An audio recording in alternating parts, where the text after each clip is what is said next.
Greetings, welcome back. We're discussing models of African mental ability, functioning, and assessment. And in this unit, mini lecture, we'll have an opportunity to talk about intelligence. So, first question is, what is intelligence?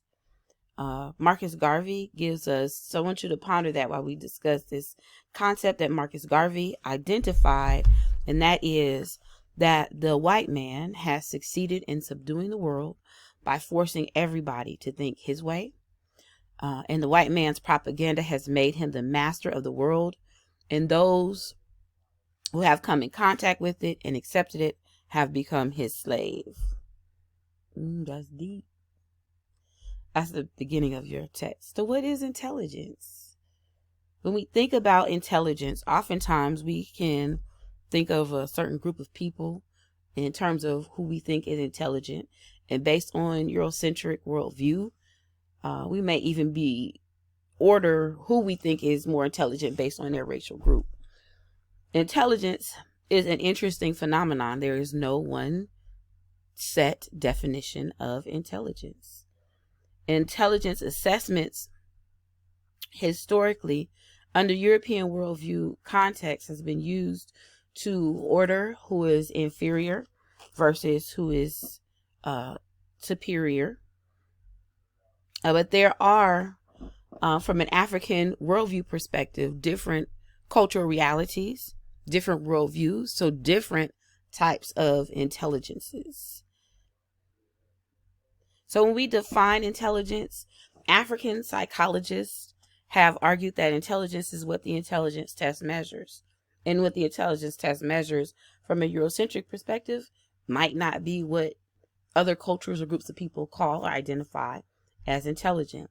Intelligence is defined by consensus among psychologists. So who's to say those psychologists are the ones who are able to define intelligence? And historically, of course, psychologists at the time creating many of these intelligence assessments were European white males. So there were no room for identifying or assessing intelligence that was outside of the white European male worldview perspective.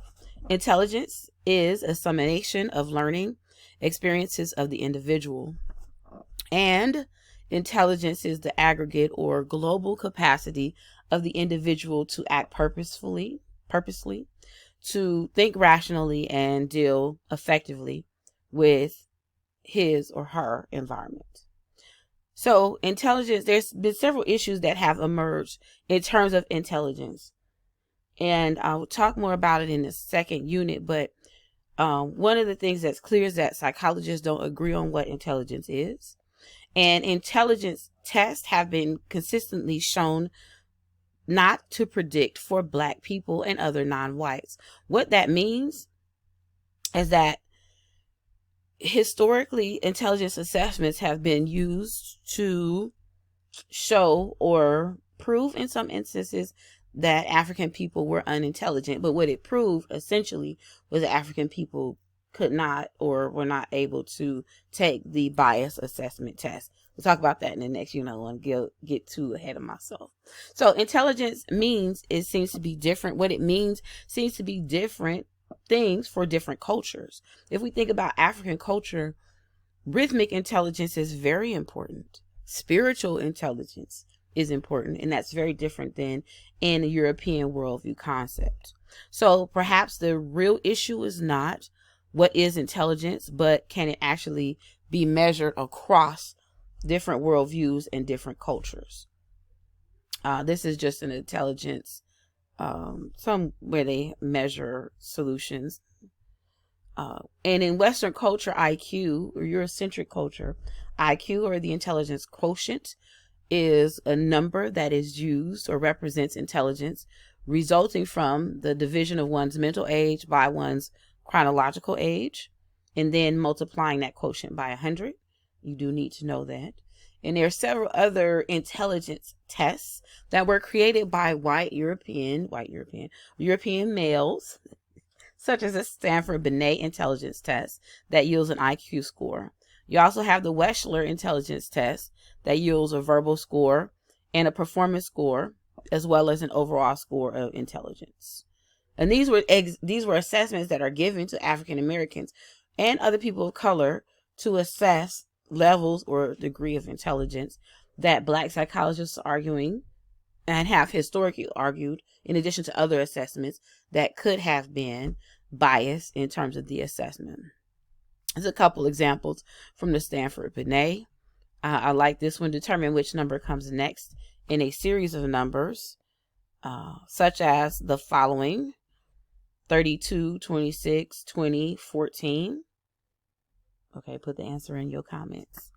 Comprehension, you define words, copying, bead memory, verbal relation. That's an example of the Stanford Binet.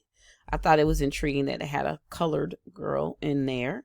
Historically, remember, we dealt with a lot of testing and biases.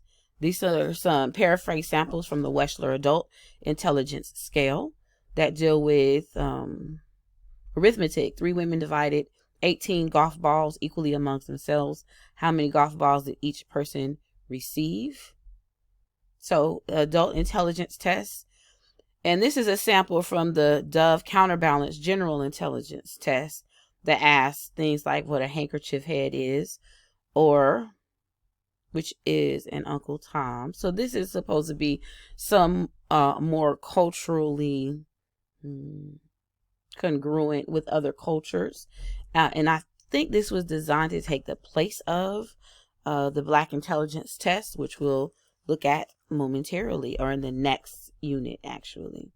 Chitlins is the answer. And it says 2C, 24 hours. Okay, so you can look at those and analyze it. So we have to answer the question, what is intelligence? An important note is, one, intelligence has not effectively predicted for African people. And when we measure intelligence, we have to measure from a cultural perspective and understand that culture plays a part in why intelligence is important and what is important inside that particular cultural group. Intelligence is the ability to learn from one's experiences, acquire knowledge, and use resources effectively in adapting to new solutions or solving problems. And some key points for the development of IQ tests include standardization, which is a process of giving the test to a large group of people that represent the kind of people for whom the test is designed. So we talk a little bit about intelligence tests being standardized or normed on white American males, but they were then being used back in the day to assess Black children or Black adults, and Black female adults, for example, and it did not predict well academic or ability, intelligence. It did not predict intelligence or anything like that.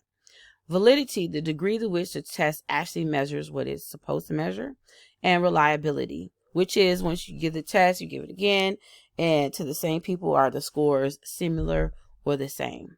So we'll pick up another part of discussion on models of African mental ability functioning assessment in the next unit.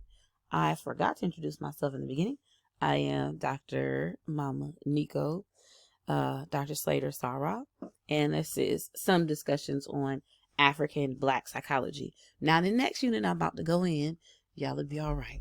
Okay, till the next unit. Peace.